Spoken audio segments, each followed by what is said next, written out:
They tried multiple wireless adapters to see if they could get a USB wireless adapter to work on this thing, and the wireless adapter didn't even work. The machine booted up, and as you can see, typically when you click down here on this little globe icon, this is where you would find like to connect up to the wireless, but the only thing I see right here is Bluetooth devices, and I don't actually see any options for wireless. So we're gonna go try to figure out what's going on.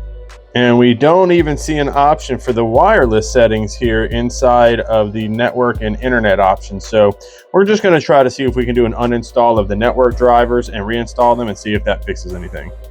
In the device manager, we do see a wireless adapter, this Intel Wi-Fi 6 AX201, but for some reason it's just not wanting to show up in the system. So we're just going to go ahead and do a uninstall of this device. And we're going to attempt to remove the driver from the device and uninstall it.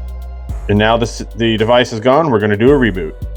We rebooted the computer and the Wi-Fi is still not showing up. After a reboot, we can see that the Wi-Fi does show that it's enabled, and we can see that the Wi-Fi adapter did reinstall itself, but when we go down here into the icon for the wireless, it's still not showing up here, just Bluetooth shows up. So we're going to see if we can possibly do some additional resets here and see what we can figure out. We're going to reset the windsock, another reset, and let's see what, and we just got a error on this machine that has something to do with the memory management. So I think we might also be having an issue with the RAM. And so after letting the mem test run fully, they did come back as failed. Okay, so next up on the diagnosis of this machine to see if we can figure out what's going on with the wireless, we're going to go check the services. So we're going to bring up a run command and go to services.msc.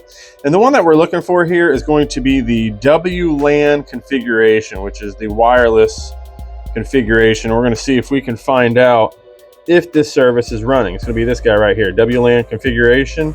And from what we can look like, oh, right there, see it says stopped. So we're gonna go ahead and start this service. Oh, so it looks like we do have an error there. So let's see if we can figure out what's going on with that. So now we're gonna go ahead and check the dependencies here to see if all 4 of these services are started. So the Windows Connection Manager was disabled, so we're gonna try to start that one up.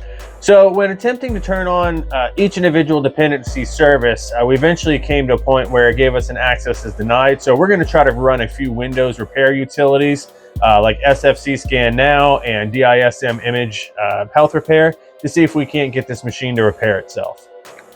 So SFC Scan Now did find corrupt files, but was unable to fix some of them. So now we're going to run the DISM Image Health and see what we can get it to, see if we can get it to fix itself.